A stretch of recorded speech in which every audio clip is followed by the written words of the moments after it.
Congress party ఉపాధ్యక్షురాలు ఆంధ్రప్రదేశ్లో శుంకర పద్మశ్రీ. ఆమెకి Vijayawada east seat మొన్ననే అనుకున్నాం. వాస్తవంగా ఆవిడ గన్నవరం ఆశించేది ఇదివరకు, అలా కాకుండా విజయవాడ ఈస్ట్ సీటు ఆవిడకి కేటాయించారు. అయితే ఇప్పుడు తాజాగా ఆమె ఒక స్టేట్మెంట్ ఇచ్చారు. నేను విజయవాడ పార్లమెంట్ కాంగ్రెస్ పార్టీ అభ్యర్థిగా పోటీ చేయాలని నిర్ణయం ఆశించాను. కొన్ని కారణాల వల్ల అధిష్టానం అవకాశం కల్పించలేదు.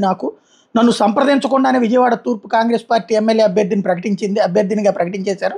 నాకు ఎమ్మెల్యేగా పోటీ చేయాలని ఆలోచన లేదు. పార్టీ కోసం, పార్టీ అభ్యర్థుల గెలుపు కోసం నా వంతు కృషి చేస్తాను.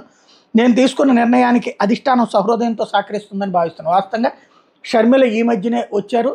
ఈవిడ చాలా రోజుల నుంచి ఉంది. అమరావతి ఉద్యమం కానీ ఇవన్నీ ఓ రకంగా తెలుగుదేశంతో సన్నిహితంగా మెలుగుతూ వచ్చింది. ఆ మధ్యన సీటు కూడా ఆశించారు. గన్నవరం అసలు తెలుగుదేశం పార్టీ సీటు ఆశించారు, అయితే అవ్వలేదు. కాంగ్రెస్ పార్టీకి సంబంధించినటువంటి కీలక నాయకులందరితో అటు డీకే శివకుమార్ దగ్గర నుంచి అందరి నేతలతో కూడా రెగ్యులర్ కాంటాక్ట్లో ఉంటుంది. అయితే పబ్లిక్లోకి వచ్చేటప్పటికి ఎంతవరకు ఉంటుంది అనేటువంటి చూసుకుందాం అనుకుంది. విజయవాడ పార్లమెంట్ ఆవిడ ఆశిస్తే ఆవిడని ఏం అడగకుండా షర్మిల ఇచ్చినటువంటి నేపథ్యంలో ఆవిడ పోటీ నుంచి విరమించుకున్నారు.